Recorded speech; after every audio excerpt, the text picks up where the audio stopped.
everyone, welcome or welcome back to my channel. I'm here today with another weekly vlog where I think we are basically just going to be reading fantasy books for the week. First book we're going to read for this video is Mistborn by Brandon Sanderson.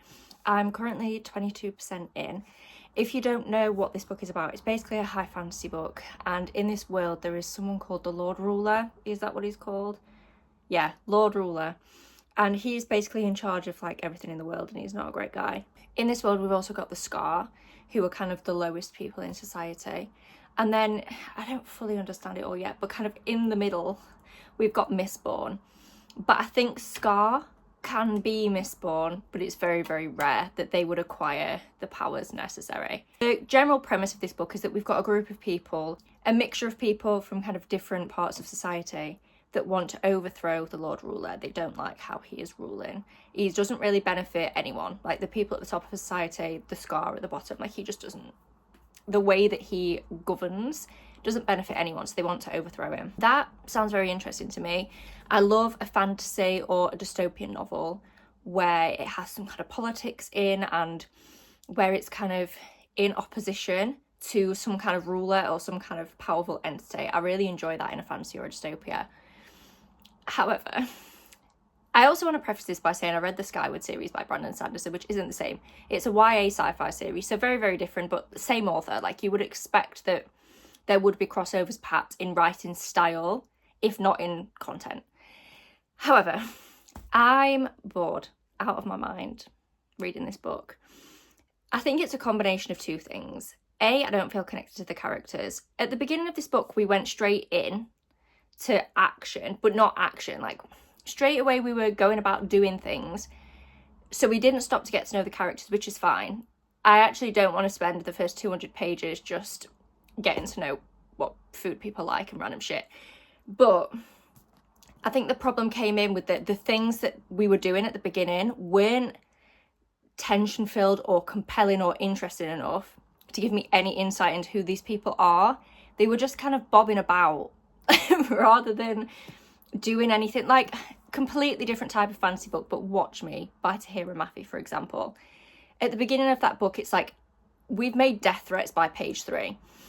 So because that situation was so tension filled and so high stakes, I think you get a real glimpse into who people are when you see them in, basically when you see them under pressure. You really get to see who people are.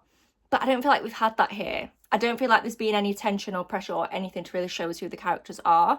If we're going to be getting straight into the action, I still need to be learning about the characters alongside that to feel invested in what they're doing, because ultimately at the minute I just don't care. Which is a shame, because I do care about the overall plot, just on a minute level. The little things that they're doing, I don't care. And I also think the characters aren't that fleshed out, to be honest. Like, maybe one of them I think is more fleshed out, Kel. But the other characters, Vin is the one that I would be the most interested in kind of rooting for. But I don't feel like we know much about her either. And then the other people that are part of the rebellion plot, again, I need to see more like, what are your specific motivations for each person? We don't need to do a round table where everyone sits and tells me, but I need to get glimpses, whether that be through inner thoughts or through dialogue or anything, as to why we're doing the things we're doing. So I can actually get to know the characters, because at the minute, as I said, I just don't feel invested in what's going on. And it's such a shame. The reason I mentioned that I'd read the Skyward series is because I feel like that series and the characters within it had such personality. Like, just everything about it had such personality and just fun and whimsy. And I know this is a very different book with a different tone to Skyward, but it just feels so different. It doesn't feel like the same person wrote those books. All of the side characters in the Skyward series were so distinguishable for me.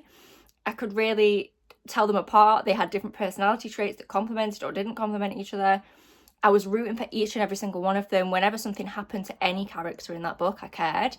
Whereas in this one, I feel like they feel like faceless, nameless beings. And I don't love that. Which, like, yeah, you could argue, like, maybe that's a stylistic choice because that's what they are in this world under the Lord Ruler. But as a reader, I'm not finding it very compelling to read, which is such a shame. I'm not giving up by any means. I'm definitely going to carry on. I'm listening to it on audio.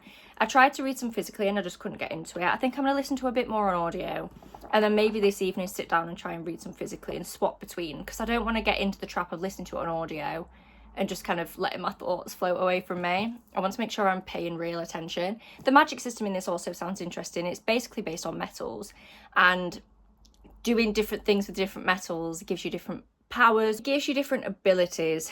So you can, I can't remember which metal it is, but there's a particular metal, and I think it's if you ingest it, you can then kind of influence people to do things. You can make them more likely to agree with you and things like that. So it's interesting conceptually, but it's not interesting me at the minute in the way that it's written. But I am going to carry on. I'm on my lunch break from work now, so I'm going to head out on a walk and carry on listening to some of this. It's beautiful sunshine today, so I'm hoping that will put me in a better mood, because I'm not in a very good mood at the minute, which may not be helping. But yeah, I'm just hoping this gets better and that I get more invested in the characters. I've just got back from my walk. I'm just about to go back to work after my lunch break. And whilst I was walking, I carried on listening to Mistborn. All previous thoughts still stand, but I just want to add something. What does this world look like? Like, what are they wearing? What does the landscape, the buildings, the terrain, what does it actually look like? I feel like we've got no descriptions of that. And I think that is also playing a part in why I just realised I went out for my walk with these clips in. These clips are supposed to just be when I'm sat in the house or like sat working to keep my hair out my face, and I realised I went out with them. Oh well.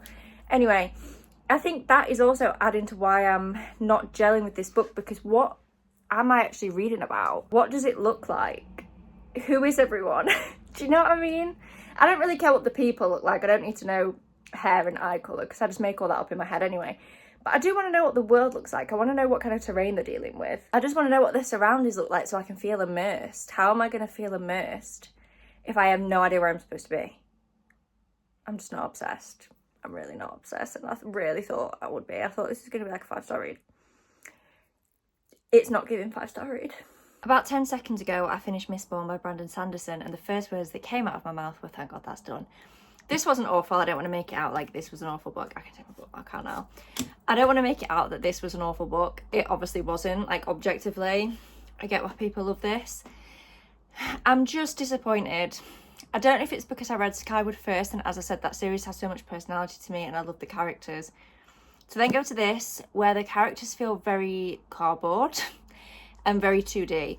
I recently read The Will of the Many by James Islington, and at the time of reading, I thought the characters in there, like, definitely weren't the worst, but they didn't feel completely fully fleshed out, particularly the side characters. I feel like I could tell them apart, but I had to kind of think about who was who and who came from what family and what background. In here, not a chance. Even, like, one of our main characters, Vin, she felt so 2D to me, and it's so hard to root for characters when they feel like cardboard cutouts and when they don't feel real. So there were a lot of things happening in this book that was like quite high stakes in theory, but it didn't feel high stakes to me because I just didn't care about the characters. I just wasn't invested at all. Unfortunately, I don't think I'm going to be continuing with this series, which is sad because I love Brandon Sanderson. I'll say it again, I love Skyward, and I know it's not the same. This is a high adult fantasy. That was a YA sci-fi. I get it. But even like The Will of the Many, I was so invested and I love that, and I'm excited to read the second book, and I just don't feel that way about this, which is sad. I really thought I was going to love this. I liked it. It was okay. But I really thought I was going to adore this book. And I didn't. So there's that. The next book that I'm going to read for this video, I do have a copy, but it's downstairs, is Brigands and Bread Knives by Travis Baldry. I started it last night. I'm only on like chapter 2. I've barely read any of it. I just needed a break from reading this for a bit. So I started that briefly last night and I love it already. Someone, I can't remember whose review it was on Goodreads, it's someone that I follow, said reading this feels like coming home, and I agree. Reading it feels like coming home. If you don't know what Brigands and Bread Knives is, it's the second/third book in the Legends and Lattes series. So Legends and Lattes you read first, that is book 1. And then after that, the prequel was released, 0.5, which was Bookshops and Bone Dust, and now book number 2 has been released, which is Brigands and Bread Knives. Basically, the concept of this whole series is that there are loads of different creatures, like the main characters aren't humans, and they all used to basically fight for a living, and they're all giving that up now and opening like bookshops and cafes. Legends and Lattes, the first one, is the cafe. You can probably tell from the name of that one that our main character Viv opens a coffee shop. And then Bookshops and Bone Dust, you may expect, That was a little bit different. Because it's a prequel, there is still more of like the fighty stuff in there. That's before they like fully give up that lifestyle. But it's still a very, very cozy fantasy. And then I think this one is going to be our main character, Fern, who we have met in the other books, move in to open up a new bookshop in the place where Viv lives. So I'm so excited. And it really, even just reading the first page, I was like, this feels like a warm hug coming home after a long, cold day. So I'm so excited for this one. Let's hope it doesn't let me down. Please excuse the double jumper situation. That's how cold it is right now in England. I am now 52% through Brigands and Bread Knives, and I am conflicted. So I didn't read the synopsis before going into this book. I honestly don't really read the blurb a lot of times because I feel like it low-key spoils a lot of books. And I don't really want to know what happens. I want to know like the general outline of a book, but I don't really want to know exactly what's going to happen. So I didn't read it. What I said before was true in that Fern moved to the place where Viv lives to open a new bookshop. However, that plot doesn't last for very long, and she ends up, I'm not going to spoil anything, but she ends up, this is all literally in the blurb anyway, but she ends up on the road, basically, travelling around. Now, I don't love fantasy books where all they do is travel. I don't mind them moving about. I like to see the world fleshed out. I like to see different parts of the world. But I just don't tend to like fantasies where the whole thing is just them constantly on the move. I don't mind if they like go and stop and we get to explore places. This one is a lot of travelling around. So I don't know how I feel about that. But I love the characters. I love the way that the book is written. I love the prose. It's a really lovely combination of still very accessible and easy to understand, but not too simple at the same time. Don't get me wrong, I love simple prose in a book too. I think there's really is a place for using more simple, straightforward writing. But I really love how Travis Baldree writes these books. It's just gorgeous. I didn't realise that he used to make video games, and that makes so much sense. Like when you read these books, that just makes sense in my brain. That he used to make video games and now he writes books like this. So I am conflicted. I am enjoying this, but I was really kind of looking forward to spending time after reading Bookshops and Bone Dust, which again takes place all over the gaff before Legends and Lattes, not in the same place. I was really enjoying being back there at the beginning of this book, and like, I don't know, I just kind of wanted to see her opening a cozy bookshop with a couple of things going wrong along the way. I didn't necessarily realise. I still would have read it. Even if I'd have read the synopsis, it wouldn't have changed the fact that I still would have read this book. But I'm not enjoying it as much as I thought I would in the first few chapters. But that could still change. I think it depends how long we're going to be on this journey for. Is it going to be for the whole book? Or I'm keeping my fingers crossed that at some point Fern is going to land somewhere. Even if it's not back at the bookshop, I just kind of wanted to land somewhere. And I feel like I didn't explain. I'm not going to say how she ends up on this journey. But I think the how is why I don't like it very much. Like the way that she does it and the way that like she leaves things behind, I really don't like that. And I think that just made the journey start off like on the wrong foot for me personally. But I'm talking as if I'm not enjoying this. I am still enjoying it. It's still giving like 3.75 stars. But at the beginning I was like, this could be a 5. And it's not giving 5 stars, but we will see how the plot develops. We'll see where we end up. Hopefully somewhere where we can sit still for a bit and Finn can kind of figure things out. I have just finished Brigands and Bread Knives and I loved it. I did love it. Now, I am giving it a 3.75, but I did love it. I'll talk in a sec about why it's not any higher than a 3.75, but I just feel like this series is just so heartwarming and just cozy, which is the point of it, and it just feels like a warm hug. And I think what I particularly liked about this one is that I read the author's note at the back, and I think what Travis Baldree said really rings true in the story, that he wanted to show that not everyone's path to finding what makes them happy is easy. And sometimes what you think is the solution to your happiness isn't. And it's okay to change course and be unsure about what it is you actually want to do in life. And that really rang true throughout this book. And I really loved that. However, the reason it wasn't any higher, I think just naturally, as I said before, I don't love fantasies where we're constantly on the road. This one, I do think it was done well. I do think we could get invested enough in most of the people that they met along the way. And I think the places that they went to were well described. It didn't feel too glossed over. So I think this was a well done iteration of that kind of fantasy. It's just not 100% my type of fantasy, which is a me problem. However, the main reason this isn't at least a 4-star is because, I don't want to say too much, but when Fern leaves the bookstore, this is really near the beginning of the book that this happens, and it is in the synopsis. This is so stupid, but when she leaves her pet behind, and I can't get on board with that. I found it really hard to root for someone that just up and left an animal that like can't look after itself.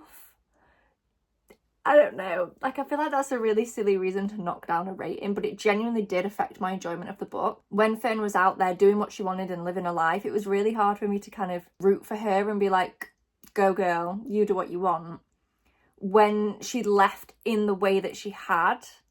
And I also get, like, not everything is perfect, not everyone is perfect, people make mistakes. It's about how you kind of make up for those mistakes. But that one thing, I could have dealt with the whole abandoning the bookshop and the friends thing. It was Pot Roast. It was Pot Roast, which is her pet, that really did it for me. But I did really love this. It was just so easy and cozy and heartwarming, and I did really, really enjoy this. The last book that we're going to read for this video, we are going back to my roots, and we are going to read like a classic fae fantasy, Servant of Earth by Sarah Hawley. I think this is just that, like a classic high fae kind of fantasy, which is just a bit of me. Have I heard people say that this is like not the same as The Cruel Prince, but like that kind of fae?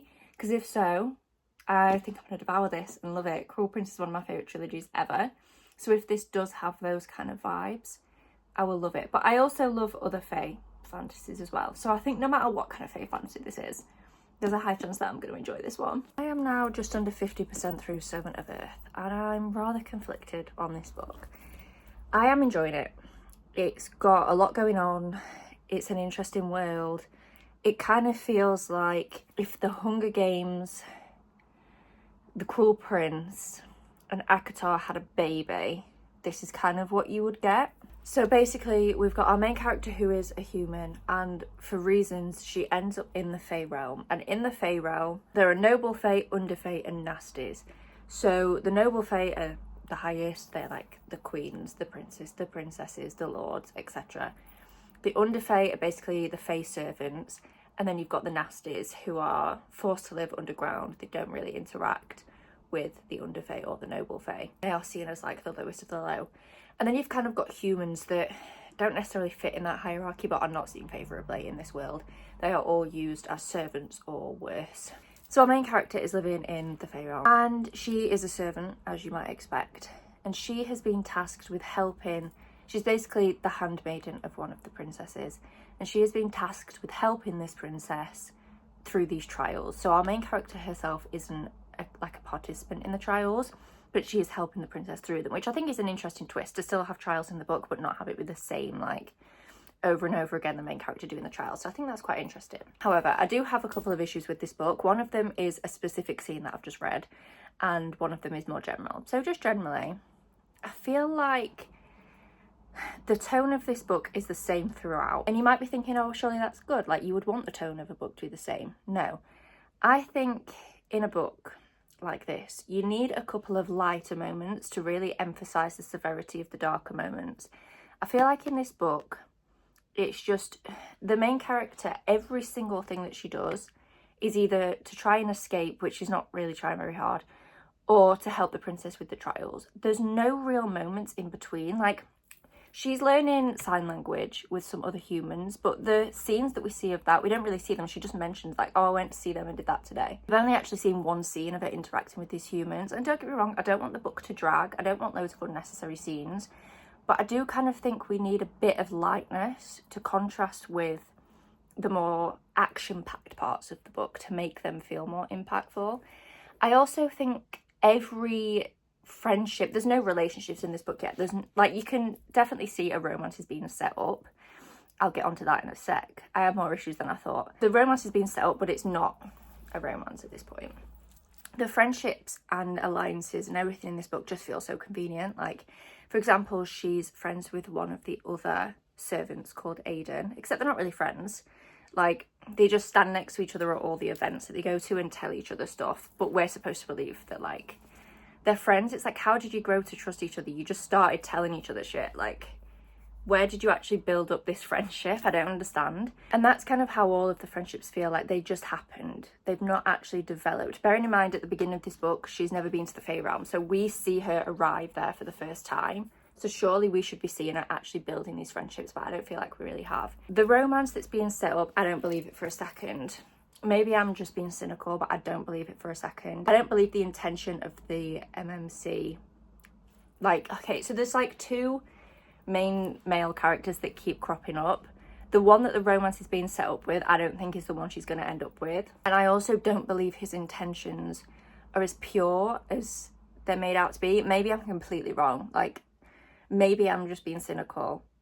But I'm finding it hard to invest in this budding relationship because there's something that's making me not believe it.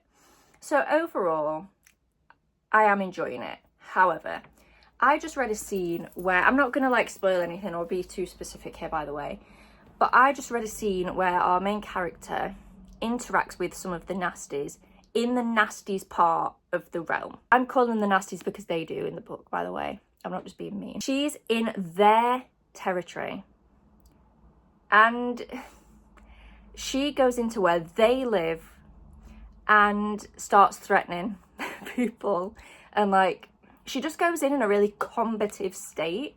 Like, fair enough, go in and expect, like, okay, this could be dangerous, I need to have my wits about me, 100%. But I feel like she goes in really aggressively into their territory. And then when she comes out, she's like, oh, they're awful. Like, bitch, you just stormed into where they live with an attitude. I'm not necessarily surprised by their reaction. Like, I really did not like that scene at all. Really, really did not like it. So that's put me off a little bit, but I'm going to carry on reading. It's taken me forever to read this, and I don't even know why. It's not difficult to read, but it's just taken me a while. It's starting to feel a bit repetitive. It's like, find information, do trial, find information, do trial, find information, do trial. And I think if you think of other books that have games or trials, like let's take the Hunger Games, for example, because the beginning of this book feels so Hunger Games. She lives in a hut, she braids her hair, she gets up early every morning to go to the bog to find items. Like, okay, Katniss going to hunt every morning. Like, it feels very Hunger Games. I'm not saying that as a negative. I love the Hunger Games, so I actually quite liked the opening and how it felt quite reflective of that. And then names get picked out of a big bowl in the town square. Like, it very much felt like the setup of the Hunger Games at the beginning. It's not Hunger Games. This is definitely very fantasy. There's a lot of different creatures and things in here. It doesn't feel like the Hunger Games throughout. But I'm just going to take the Hunger Games as an example. Even when Katniss is in the games in the first book, there are really tender, beautiful moments, for example, with Rue, with Peter, where she saves other tributes or where other tributes save her even though they're not in an alliance. Like, there's just little crumbs of really beautiful tender-heartedness, which makes the bad bits of the Hunger Games feel even worse because of the contrast. I don't think this book has that. I don't think there's any true tender moments of friendship or anything between any of these characters, which some people might enjoy, they might find that compelling, but I find it more compelling to have some true friendships to hold on to, which then you can use. Like, I love the dichotomy between true, beautiful friendship, so then it's easier to figure out who the bad guys are, and you don't want every book you read to be easy, of course not, but I feel like it's hard to get invested in any part of this book because none of it feels real or true or heartfelt or tender. Does that make any sense? I don't know, but I am overall enjoying this. It's just, it feels a bit repetitive. I think the point I was just trying to make was that in the Hunger Games, it didn't just feel like, even though we were in the games for a lot of the book, it didn't feel repetitive.